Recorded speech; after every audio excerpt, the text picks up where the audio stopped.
accidentally drank too much and ended up alone with my hubby's dad. I wish it stopped there. Hello, Reddit. Long-time lurker, but this is my first time posting.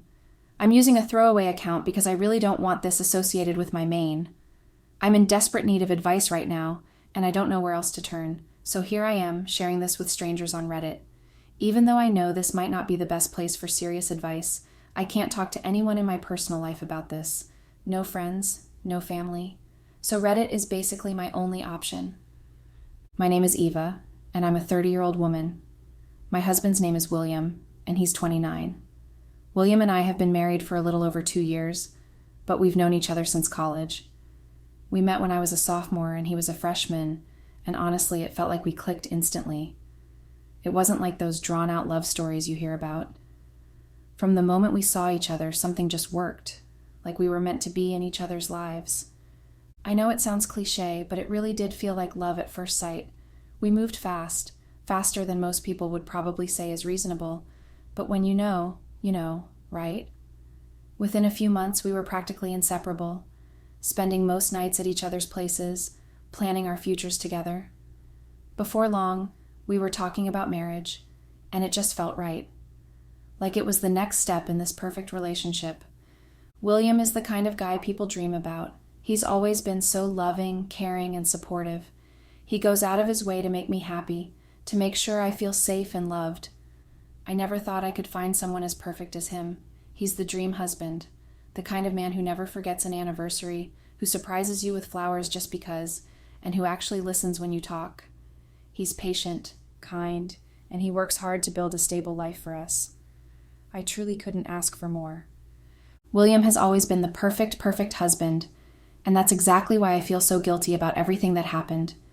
He's the kind of husband people dream about.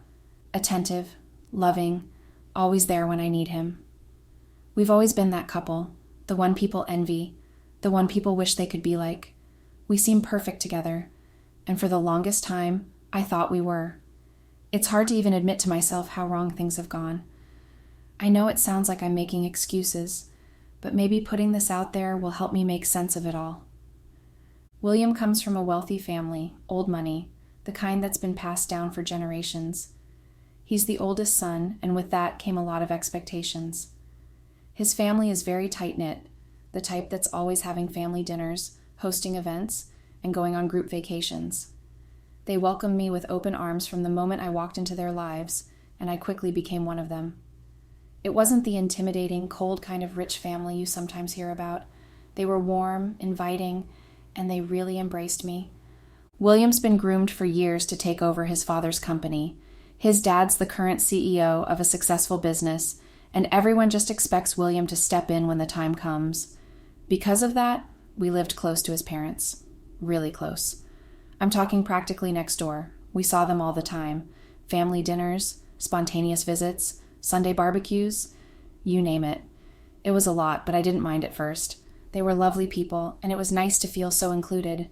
Plus, it made William happy, and that's what mattered most to me. But then there was William's dad. Let's call him Peter. Peter was the definition of charisma.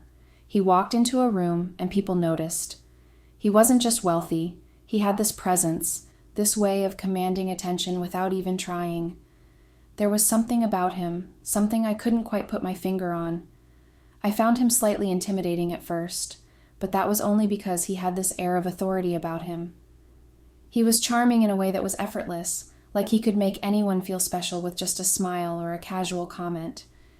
And, well, I always had a bit of a crush on him. It was harmless at first, just a silly little thing. I never thought much of it. I mean, who wouldn't have a tiny crush on someone like Peter? He was handsome, successful, and had that whole powerful older man thing going on. I chalked it up to being normal. After all, it wasn't like I was the only one who noticed how attractive he was. Everyone talked about Peter like he was some sort of silver fox. It was just a tiny crush. That's what I kept telling myself. But over time, I started realizing that it wasn't as small or insignificant as I wanted it to be. Every time we were around each other, I felt this weird tension. I ignored it for the most part, thinking it was all in my head. I mean, he was my husband's father, for God's sake. There was nothing there, I told myself. It was just admiration, that's all. I tried to brush it off, thinking it was something that would pass. I kept telling myself that it was something that would pass. It had to pass. I mean, what kind of crazy thing was this? How could I be having a crush on Peter, of all people? I was married to William, the love of my life, the man who had always been so good to me. And Peter? Peter was married to his wife, William's mother. He was my father-in-law, for God's sake. The whole thing was just absurd. I thought it was one of those fleeting crushes that people get sometimes, something harmless that would fade with time. It had to fade with time, right? I couldn't act on it even if I wanted to. It was stupid, really. Peter was untouchable in that sense. He wasn't some random attractive guy I could admire from afar. He was part of the family, an ever-present figure in my life, and I wasn't going to let a crush ruin everything. So I tried to ignore it. I ignored the fluttering in my stomach every time he smiled at me. I ignored the way my pulse quickened when he casually touched my arm or laughed at one of my jokes. I convinced myself that it was just admiration, nothing more, and if I pushed those feelings far enough down, they'd eventually disappear. After all, I loved William. I adored him. He was my husband, the person I had promised to spend my life with. This crush was just a distraction, a ridiculous, inappropriate distraction. Every time that weird tension crept up, I shoved it to the back of my mind. I ignored the way Peter's presence seemed to fill the room, how I felt overly aware of him whenever we were alone together, even if it was just for a few minutes. I kept telling myself that it was all in my head, that it was nothing more than an overactive imagination. If I ignored it well enough, it would just go away. But no matter how much I tried, it didn't go away. In fact, it only seemed to grow. And that's what terrified me the most. It wasn't like I was consciously doing anything to feed these feelings. I was trying my hardest to stay away, to keep things normal between us, but I couldn't deny that every interaction with Peter left me feeling unsettled.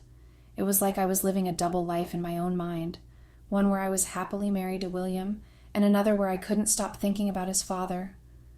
I told myself that I was overreacting, that I was just imagining things, but deep down I knew the truth. It wasn't going away.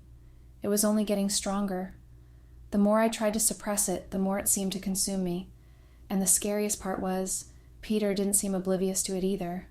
There were moments, fleeting but unmistakable, where I thought he felt it too. A lingering glance, a playful comment, a hand resting just a little too long on my shoulder. But of course, I told myself I was imagining things. I had to be. I really thought if I just ignored it, this ridiculous crush on Peter would go away. I hoped it would. I mean, what else could I do?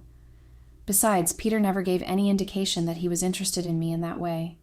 He was always nice and warm, but he was like that with everybody, so I tried not to read into things. I convinced myself it was all in my head. It had to be in my head. Then came that night. It was a special occasion, a family gathering of sorts. We were celebrating something. I can't even remember what anymore, but everyone was there. Jake had to leave early, though. He got an unexpected work call and had to rush off, leaving me with Peter, my in-laws, and a bunch of other guests. The party continued even after Jake left, but I started feeling this weird sense of awkwardness. Without my husband there, I felt out of place, so I did what I always do in those situations. I started drinking. Not too much at first, just enough to ease the tension, but I didn't stop at one drink. Or two. Or three. As the night went on, the guests began to leave or drift off to bed, one by one. My mother-in-law called it a night, my sister and brother-in-law headed off, and before I knew it, it was just Peter and me sitting by the fireplace, chatting like we often did. At this point, I was very drunk. I could feel the alcohol buzzing through me, but I was enjoying Peter's company. He was warm and charismatic as always, and we were bonding. He was telling me stories about his younger days, and I found myself laughing, feeling so at ease around him, too at ease maybe. And then, I don't know what came over me. I really, really think it was the alcohol, because I can't explain my actions any other way. For some reason, my drunk brain thought it would be a good idea to make a move on Peter, to make a move on my father-in-law. I don't know why I did it, or how I even mustered up the courage, but the next thing I remember is leaning in to kiss him. I can still feel the heat rising in my face as I think about it now. The humiliation. I tried to kiss Peter multiple times, and he kept rejecting me, pushing me away, trying to leave the room. But I wouldn't stop. I was relentless, determined to do something that should never have even crossed my mind. I remember ranting about how much I wanted him, telling him how I had always had a crush on him, how no one had to know, and how it could just be our little secret. Peter was horrified. He kept telling me to stop, kept trying to distance himself from me, but I wasn't listening. The alcohol had clouded my judgment completely. I just wanted him to feel the same way I did. I thought if I just kept pushing, maybe he would relent. Maybe he would want me too. But of course he didn't. He finally managed to break away, telling me firmly that this was wrong, that I was drunk and not thinking straight, and that nothing could ever happen between us. I can still hear his voice in my head, that tone of disappointment and shock. He told me to go to bed, that it was late, and that I would regret all of this in the morning. And he was right. The next morning, I woke up in bed with a pounding headache and that awful feeling of knowing I had drunk way too much the night before. But at first, I couldn't quite remember what I had done. My mind was foggy, and I felt this weird sense of dread, like something terrible had happened, but I couldn't put my finger on it. William didn't seem to know anything either. He told me that Peter had helped put me to bed, that he'd arrived home just as Peter was leaving my room, and that everything seemed fine. I asked him if I had done anything embarrassing, and he laughed it off, saying that Peter didn't mention anything, so it was probably nothing. But deep down, I knew. I knew I had done something awful, something I couldn't take back. There was this gnawing feeling in the pit of my stomach, a heavy weight that made me sick with shame. It was like my body was trying to reject the truth, but no matter how hard I tried to push it down, the reality kept creeping in. I desperately tried to convince myself that maybe it wasn't as bad as I thought, that maybe I hadn't crossed that big of a line, but it was just wishful thinking. We got an invitation from my mother-in-law for dinner at their house that night. I tried to decline at first, thinking of any excuse not to go, but then I changed my mind. Maybe if I saw Peter again, I could gauge the situation, maybe even talk to him and explain myself. I convinced myself that it would be better to face it head-on. The moment I walked through the door and saw Peter, I knew I had made a terrible mistake. The look on his face, stiff, strained, was all the confirmation I needed. That was when it hit me. The memories came rushing back like a tidal wave, and I felt the blood drain from my face. I remembered everything: the alcohol, the advances, his rejection, my desperation. It was all so vivid, and I felt like I could crumble from the embarrassment and horror. I could barely sit through dinner. I was so self-conscious, my hands shaking every time I picked up my fork. My heart raced every time Peter spoke, even though he avoided talking directly to me. It was clear he was making a conscious effort to avoid me, which only made me more nervous. I couldn't stand it. I had to know where we stood, if he was going to keep what happened between us a secret. So later that night, I sent him a text, short to the point. I asked him to please keep what happened between us private, that I was sorry for everything. But he never responded. Days went by, and the silence from Peter was unbearable.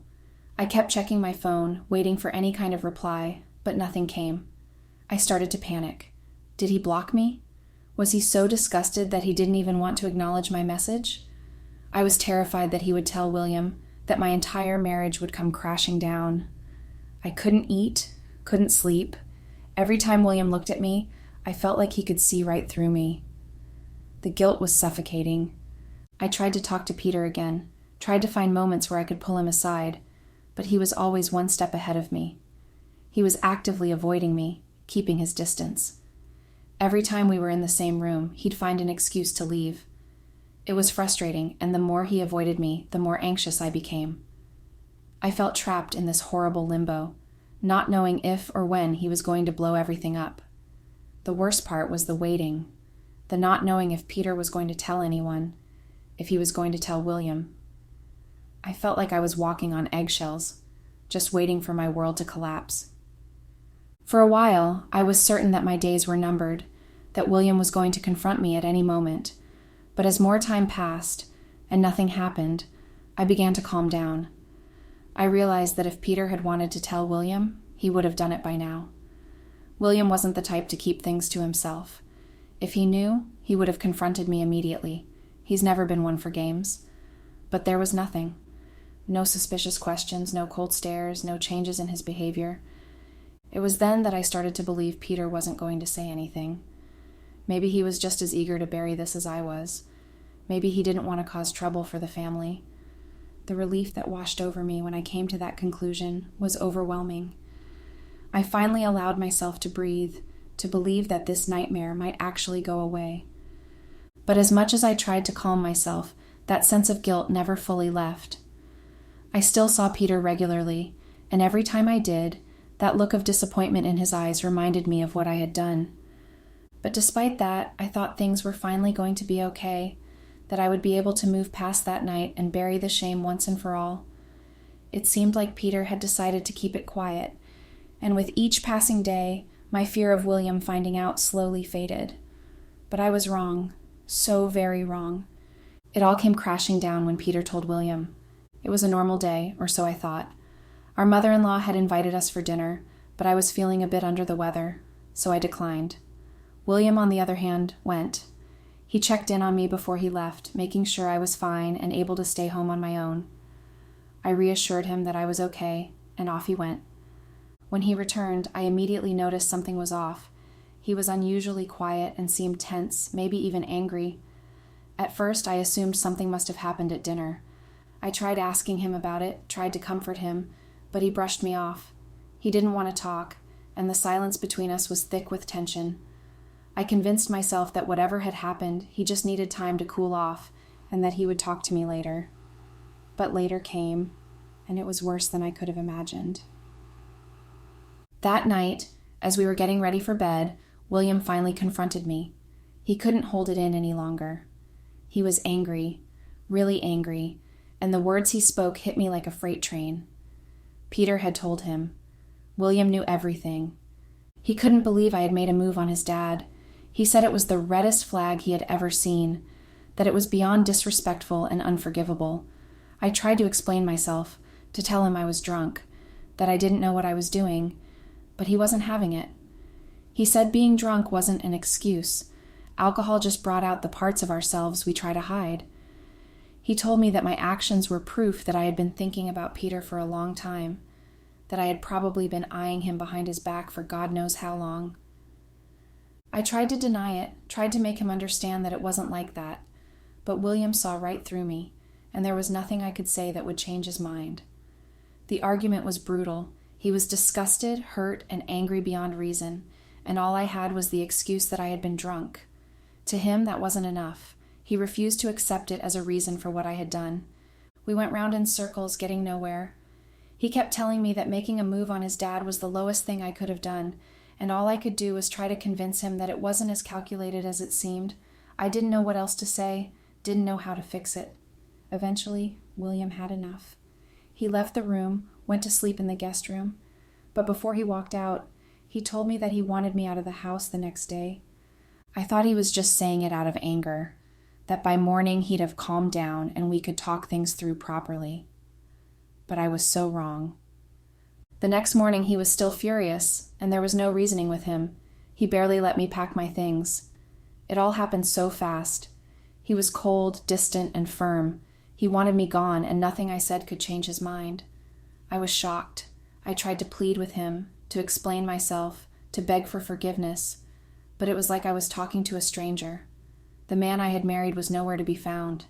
He kicked me out despite my begging, my crying, my desperate attempts to make him understand. With nowhere else to go, I stayed with my best friend for a few days before heading back to my parents' house. It's been weeks now, and I haven't heard a single word from William. He won't pick up my calls, won't answer my texts, and it's not just him. His entire family has cut me off. I've reached out to all of them, tried calling, messaging, anything to explain, but nothing. The silence is unbearable. And the worst part is that my own family and friends keep asking what happened. They want to know why I've been kicked out, why my marriage has fallen apart, and I haven't been able to tell them the truth. How can I?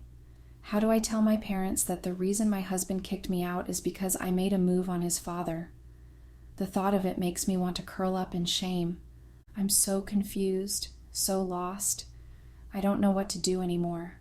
The guilt, the regret, it's all too much, and I have no idea how I'm going to get through this. Update. Hello, Reddit. Well, I forgot to say first of all, I definitely did not expect the kind of response that I got on my last post. The traction has been absolutely crazy. I figured I'd get a couple of comments here and there, but the reality is way beyond that. The comments just kept pouring in, and there were so many, over 2,000 and still counting. It's honestly overwhelming, and I've tried my best to read through as many of them as possible, but it's been hard to keep up. Unfortunately, not a lot of the comments have had good things to say about me, and honestly, I get it. A lot of people really roasted me and laid into me, and I'm not even going to dispute or refute any of that because, well, I know I deserve it. This is all my fault, and I'm not trying to make excuses for what I did. I know I brought this on myself, and I'm fully aware that I deserve every ounce of criticism that I've received. That being said, a lot of you were asking for an update, and some people even sent me DMs requesting that I share what happens next. So, I guess here's the update. After weeks of silence and being completely ignored, I finally managed to get in touch with William. And it took a lot. I knew his schedule pretty well, so I decided to confront him when I knew he'd be heading to work. I literally stood in front of his car as he was trying to drive out. I was desperate. I didn't move, and I told him we needed to talk. He couldn't avoid me this time. He finally gave in and brought me back into the house, which honestly gave me a tiny bit of hope. He even made me some coffee, and for a brief moment, I thought maybe he was softening up, that maybe he was starting to forgive me. We sat down and had a very long conversation. It was one of the hardest conversations I've ever had in my life. But despite how calm William seemed in the beginning, it quickly became clear that he still wasn't going to budge. He hadn't changed his mind at all. He told me point blank that he wanted a divorce and that there was no way he could ever forgive me for making a move on his dad. He said he stood by what he'd said before. Alcohol doesn't create those kinds of feelings out of thin air. It just brings out parts of people they've been trying to hide. He was certain that if I hadn't already been thinking about his dad, there was no way I would have made a move, drunk or not. And honestly, his logic was flawless. I had nothing to argue back with. I couldn't defend myself because deep down, I knew he was right. All I could do was apologize over and over again, but it didn't make a difference. William told me that trust was shattered, that he couldn't look at me the same way anymore. He said the image of me trying to seduce his father was burned into his mind, and no amount of apologies or explanations could erase that. He asked me a question that really shut me down. Would I have forgiven him if he had done something like that to my mom? Or if he had cheated on me while drunk? The truth hit me hard because I knew the answer. I wouldn't have forgiven him. There's no way I could have. So what could I say to that? Nothing. And that was it. William was set on getting a divorce, and I had no argument, no defense. I was heartbroken. I still am. I had something so good, so perfect, and I ruined it with my own actions. I've lost everything, and it's all because of the choices I made. There's no one else to blame but myself. So, yeah, we're getting a divorce. I feel shattered. I don't even know how to process it all right now. I don't know what my next steps are going to be, but I just wanted to give the update since so many people asked for it. I guess this is what happens when you make terrible choices. You lose the things that matter most. Update. Hello, Reddit. So, I didn't really think I'd be updating again, but I kept getting a lot of DMs asking for one. So I figured, why the hell not, right? A couple of things have happened since my last post, and to be honest, it's been a roller coaster. Ned. First of all, I got served divorce papers a couple of weeks ago. I'm still just trying to process that. There's a huge difference between just knowing something is going to happen and actually seeing it physically in your hands. Seeing those papers, it made everything real in a way that just thinking about it didn't. I thought I had mentally prepared myself, but holding those papers in my hands made it hit me like a ton of bricks. I was in a bad place for a long time after that, and if I'm being honest, I still am. Things got so bad that I was even confined for 72 hours in a psychiatric hold. I'm not really ready to go into too much detail about that, but yeah, I guess I'm just sharing it because I know some of you have been asking about my mental health. It's been rough. I mean, William was my soulmate. or at least I thought he was. I really believed we would spend the rest of our lives together, and now I'm just trying to figure out how to survive each day. Second, I went back to William's house with my parents to pack up the rest of my stuff. I didn't have much left there, but my parents came along mostly for emotional support. They know everything now, and honestly, they're disappointed in me.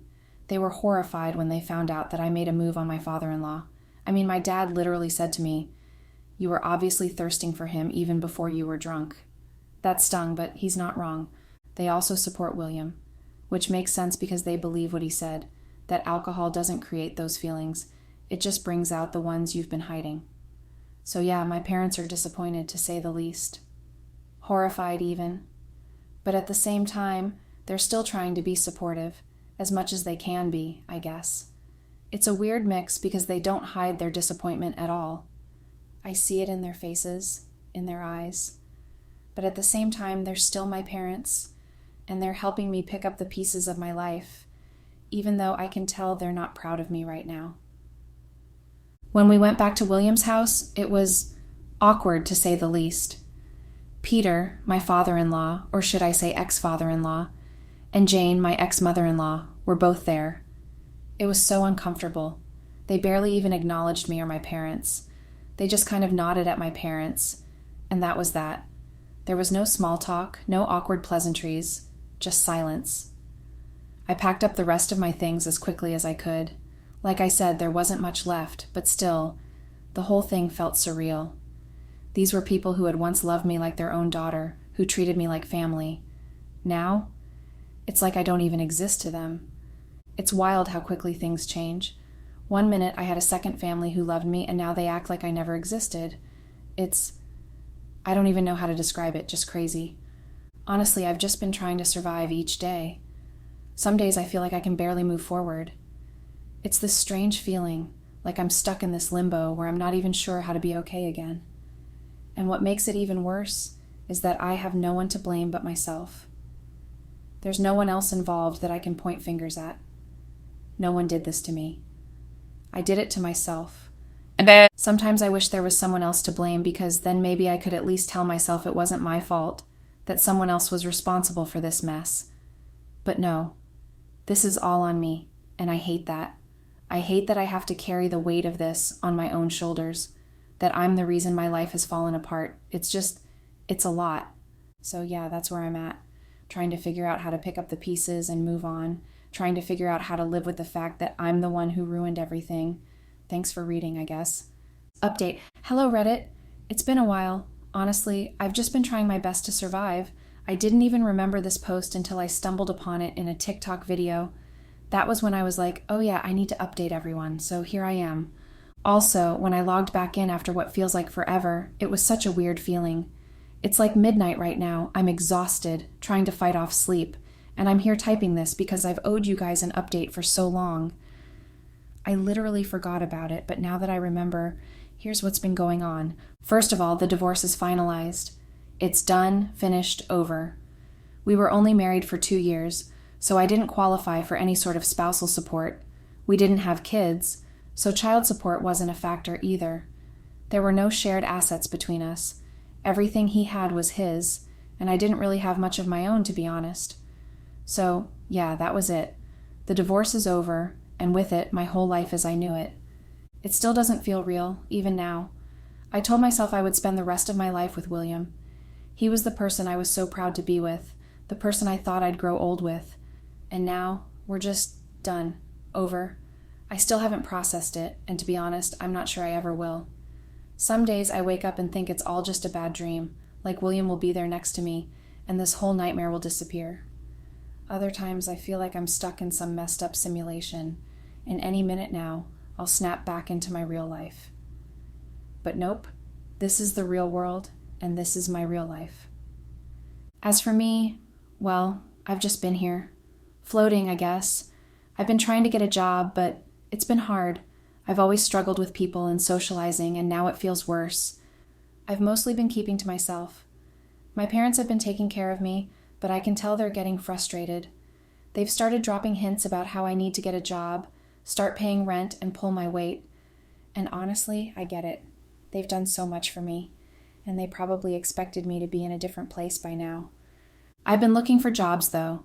The thing is, no matter how bad you feel, life doesn't care. The world keeps spinning, and you have to find a way to survive. So yeah, I'll probably end up working soon whether I want to or not. I don't really have a choice. We all need to survive, right? I hate myself. I hate how things turned out. I hate that it's all my fault that I ruined everything. I hate William for not forgiving me. I hate Peter for telling William. And I hate myself for even trying to blame other people. I keep going in circles, replaying everything in my mind like a broken record. How did I let it get this far? How could I be so careless and selfish? William was my partner and my best friend. We had plans and dreams, and now they feel like they've all disappeared. It's like I set fire to the one thing that made me happy. I see his face in my mind, the disappointment and pain written all over it, and it tears me apart. I can't escape the guilt. Every day feels like a struggle. I wake up and see a stranger in the mirror. The person looking back at me is filled with shame and regret, someone who threw away something good for a moment of weakness. I keep replaying the conversation with William in my head, the way his voice broke when he said he couldn't forgive me. I think about how he used to look at me with love, and how those warm eyes turned cold. I hate that I was the one who caused that change, and I've tried to move on and convince myself that I can become a better person, but every time I start to believe it, the weight of my actions crushes me. I feel like I'm drowning in self-hatred, and I can't seem to escape it. I've lost the love of my life, and now I'm left with the mess I created. Sometimes I wonder if this is what I deserve, a life filled with pain and regret. It feels like my punishment, a constant reminder of how much I hurt someone I loved. And while I know I should learn from this experience, it often feels like I'm stuck in a cycle of negativity. I hate that I'm like this, and that I can't seem to break free from it. I keep hoping that one day I'll find a way to forgive myself, to make peace with the past. But right now, all I feel is anger. Anger at myself, anger at the situation, and anger at the people who have been dragged into my mess. It's exhausting, and I don't know how to move forward when I'm so trapped in this darkness. I just wish things could have been different. I wish I could take it all back. So that's where I'm at. Just trying to exist, trying to survive, even on the days when I don't want to. I don't know what's next for me, but I'm just taking it one day at a time.